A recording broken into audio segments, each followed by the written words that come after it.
KYC ready, GST returns ready, income tax के documents ready, bank statements ready, business profile और साथ में debtor creditor की list भी रेडी। सब कुछ रेडी है, पर क्या आपको लगता है डॉक्यूमेंट्स रेडी होने से आपको आपका मनचाहा लोन मिल जाएगा? नहीं।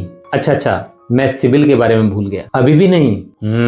अब मुझे यकीन हो गया है कि आप एक समझदार बिजनेसमैन हैं और आप जानते हैं कि ये डॉक्यूमेंट सिर्फ एक रॉ डेटा है और इस डेटा से फाइनेंसर के सामने प्रेजेंटेशन देने के लिए एक कंसल्टेंट की जरूरत होती है, एक एक्सपर्ट की जरूरत होती है। बिजनेस फंडिंग के मामले में कोई साधारण लोन एजेंट इस रॉ डेटा से प्रेजेंटेशन नहीं दे सकता है, क्योंकि उसका काम रद्दी इकट्ठी करके फाइनेंसर का फॉर्म भर के सिर्फ डॉक्यूमेंटेशन सप्लाई करने का होता है। भाई, बिजनेस के लिए कस्टमाइज फंडिंग, स्ट्रेटेजिक प्लानिंग और फ्यूचरिस्टिक अप्रोच के साथ की जा सकती है। डॉक्यूमेंटेशन तो सिर्फ एक मीडियम होते हैं, क्योंकि सिर्फ डॉक्यूमेंटेशन के आधार पर अगर लोन हो जाते तो दिल्ली, मुंबई जैसे बड़े शहरों में, जहां पर हर गली मोहल्ले नुक्कड़ पर एक बैंक या फाइनेंस कंपनी खुली होती है, वहां के हालात भी ऐसे हैं कि home loan, loan against property और अनसिक्योर्ड बिजनेस लोन जैसे साधारण लोन लेने के लिए भी कस्टमर्स लोन एजेंट का सहारा लेते हैं। फंड बेस और non fund base working capital, WCTL, machinery finance और इसके अलावा भी किसी एक बिजनेसमैन को एक्विजिशन और मर्जर के लिए भी फंडिंग चाहिए हो सकती है। ये सारी फंडिंग बेहद ही खास और बड़ी सेंसिटिव नेचर की होती हैं, इसलिए इनके लिए चाहिए एक एक्सपर्ट,